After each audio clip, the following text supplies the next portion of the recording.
Igitondo cyiza bakunzi, igitondo cyiza abana b'Imana, by'umwihariko abakunzi ba Twaremeye Imirimo Myiza TV, namwe mwese abera mwese aho muherereye mu mpande zose z'isi, ndabashuhuje mu izina rya Yesu. Imana y'amahoro iduhane umugisha. Twongeye kugaruka kandi mu mwanya wo kujya tuganira ijambo ry'Imana buri gitondo nk'uko byari bisanzwe. Iminsi twari turimo yo gusenga, yo kwihererana n'Imana, twayishoje ku munsi w'ejo, ariko ubu turakomeje kubana n'Imana mu buryo bwo gusenga no kwinginga. Turakomeje kubana n'Imana mu kuganira ku ijambo ryayo. Imana y'amahoro ibagirire neza. Muri iki gitondo cy'uyu munsi rero tugiye kuganira ku ijambo ry'Imana rivuga ngo Imana igukinguriye ubwenge n'ubuhanga byo kumenya ibishya, guhimba ibishya muri uyu mwaka, guhimba udushya ibyo abandi batazashobora guhimba. Uwiteka Imana agiye kuguha kubihimba. Ubuhanga n'ubumenyi Uwiteka Imana burekuriye mu buzima bwawe. Yohereje umwuka w'Imana, yohereje umwuka wayo wo kuza kugukingura kugira ngo ubashe guhimba udushya. Byananiye abandi uzabikora, byari byarakunaniye uzabigeraho, binyuze mu dushya Uwiteka Imana ahimbye ku buzima bwawe. Tugiye gusoma ijambo ry'Imana riboneka mu Kuva ibice 35 ku murongo wa 30, niho tugiye guhera turageza ku murongo waho turasoza icyo gice. Imana y'amahoro itugirire neza. Ijambo riravuze ku murongo wa 30 ngo Mose abwira Abisiraheli ati, dore Uwiteka yahamagaye mu izina Besareli mwene Uriyahuri wo mu muryango wa Yuda, amwuzuza umwuka w'Imana ngo agire ubwenge bwo guhimba n'ubwo gutora n'ubuhanga n'ubukorikori bwose byo guhimba imirimo y'ubuhanga no gucura izahabu n'ifeza n'imiringa no gukeba amabuye yo gukwikirwa no kubaza no kugira ubukorikori n'ubuhanga bwose. 34 kandi yamushyize mu mutima kwigisha abandi, we na Oholiyabu mwene Ahisamaki wo mu muryango wa Dani, abo yujuje imitima yabo ubuhanga bwo gukora ubukorikori bwose bw'ubukebyi w'amabuye n'ubw'umukozi w'umunyabwenge n'ubwo kudoda amabara y'imikara y'akabayonga n'ay'imihengeri n'ay'imihemba n'ay'ibitare byiza n'ubwo kubohesha imyenda ubudodo bw'ibiterane byiza by'izo nzigo n'ubw'abakoresha ubuhanga bwose n'ubw'abahimba imirimo myiza yose. Imana y'amahoro ibagirire neza. Iri jambo niryo mpawe n'umwuka w'Imana kubaganiriza, kuko Imana yacu ifite imigambi myiza. Uyu ni umwaka Imana yateguye ko ari umwaka wo kwakira ku bari mu mwanya mwiza. Ni umwaka wo kwakira ibyavuzwe n'Uwiteka. Ni umwaka wo kwakira amasezerano. Ni umwaka umwana w'Imana wese wahagaze mu mwanya neza azagabanamwo imigisha yo mu Mana. Imana ibagirire neza. Ijambo ry'Imana riratubwiye topike tugiye kugarukaho, ni ukuvuga ngo Uwiteka Imana aguhaye guhimba ibishya, ubuhanga, ubumenyi, guhimba imirimo idasanzwe izagirira umumaro isi nawe ubwawe, igafasha benshi, ikabongeramo imbaraga, ikabahembura mu buryo bw'umubiri. Ni udushya, haba mu buryo bw'umwuka Imana izagukoresha ibishya, haba no mu buryo bw'umubiri Imana izagukoresha ibishya. Nguyu ni Mose. Cyari igihe barimo bakora imirimo myiza yose yatuma inzu y'Imana iba nziza, ihema ry'Imana riba ryiza. Noneho bareba mu bantu bose, bakorakoranya abahanga, bareba mu mpande zose zitandukanye. Arangije umwuka w'Imana atunga urutoki Besareli. Mose arabihamya imbere y'Abisiraheli bose, arababwira ati ngo Mose abwira Abisiraheli ati, dore Uwiteka yahamagaye mu izina Besareti mwene Uriyahuri wo mu muryango wa Yuda. Uwiteka yavuze mu izina. Nongere nkubwire ngo izina ryawe Uwiteka Imana ararizi. Ntutekereze ko atarizi, ararizi. Ngo ahamagara mu izina Besareti. Mose atangira kubihamya. Ndagira ngo nkubwire ngo Imana irahagurutse kugira ngo izaguhamye muri uyu mwaka, kuko igiye kugukoresha ibidasanzwe bizatuma abantu bamenya ko iri kumwe nawe, iri mu ruhande rwawe.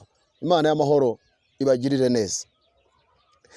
Arabihamya ngo yahamagaye Besareti mwene Uriyahuri wo mu muryango wa Dani wa Yuda, amwuzuza umwuka w'Imana ngo agire ubwenge bwo guhimba n'ubwo gutora n'ubuhanga n'ubukorikori bwose.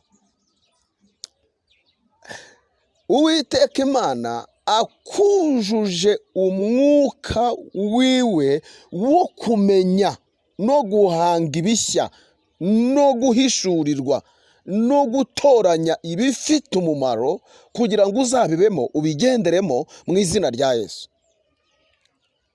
Ugize igihe kinini ushakisha icyerekezo, ushaka icyo wakora, rimwe na rimwe ugakora ibyo ubonye ukisanga byabaye nabi, byahombye, byakudindije, byagushubije inyuma.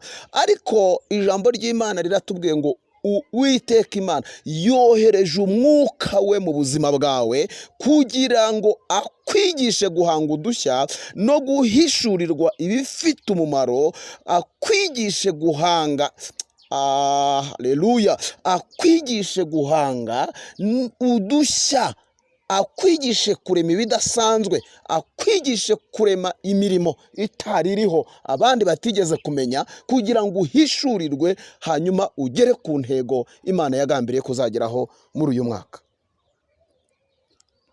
31 ngo amwuzuza umwuka w'Imana ngo agire ubwenge. Uwiteka Imana akujuje umwuka w'Imana uguha kugira ubwenge bwo guhimba.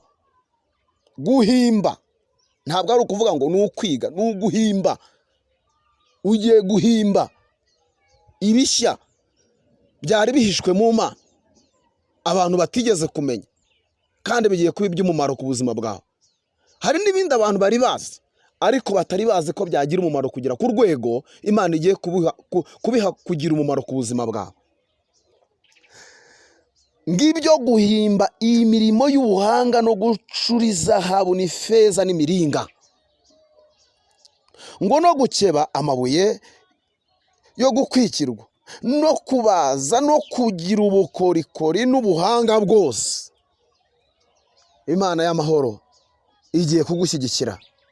Umva nkubwire wa mubyeyi, umva nkubwire wa mupapa, reka nkubwire wa mujene we, Imana isutse umwuka wo kumenya no guhanga no guhimba ibishya kugira ngo bihinduke umumaro ku buzima bwawe. 34 ngo kandi yamushyize mu mutima kwigisha abandi. Nshuti yanjye, Imana igiye kukugira isoko izafasha benshi. Imana igiye kukugira isoko izafasha benshi, kuko udushya ugiye guhimba, ibyo ugiye guhimba bigiye kugira umumaro ku rwego utigeze utekereza ko byashoboka. Niba Imana yarahaye umuntu ubwenge agahimba umushinga wa Facebook ugakomera ugakwira isi, igahereza umuntu ubwenge agahimba umushinga wa YouTube ugakomera ugakwira isi, igahereza umuntu ubwenge agahimba umushinga wa YouTube ugakwira isi, igahereza umuntu ubwenge, agahimba n'ibindi za Facebook. Nawe utekereza ibyo byose byahimbwe n'abantu.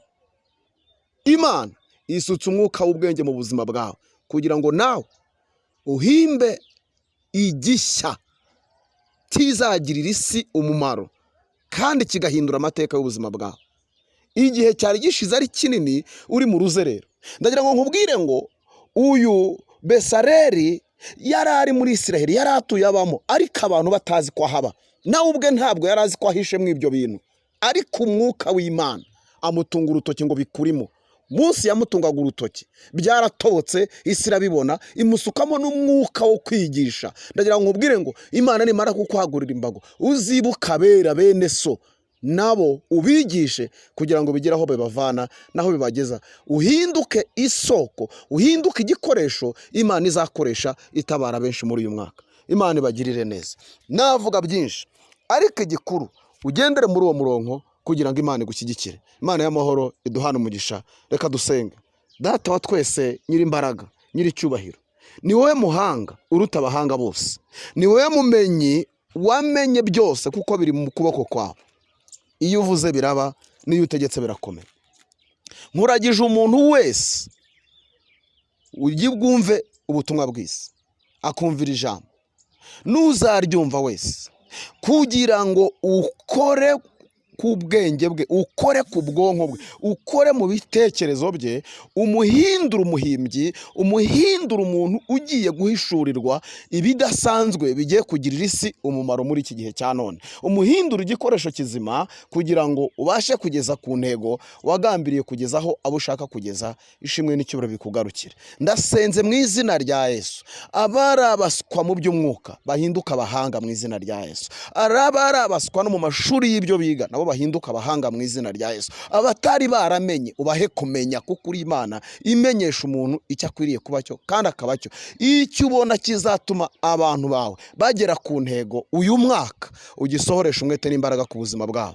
Urakoze kuko uri Imana yumva gusenga kandi ugiye kubikorera kwiyubahisha. Umwuka wawe wa wundi utanga ubwenge n'ubumenyi no guhimba kudasanzwe no guhishurirwa ibishya, uwo mwuka umanuke ku buzima bwabo. Urakoze kuzumvise, bisabye nizeye mu izina rya Yesu.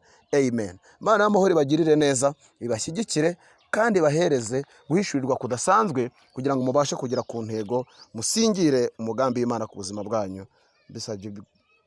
Bisabye kuri buri muntu wese uri bwumva ubu butumwa kandi nizeye, nimubyakire kuko Imana yacu ni Imana dusaba ikaduha kandi ikaduha. Ntijya yimana. Iyo ivuze ngo ndabahaye iba yabahaye. Mubyakire kuko biturutse mu ijambo ry'iyaduhamagaye. Umunsi mwiza.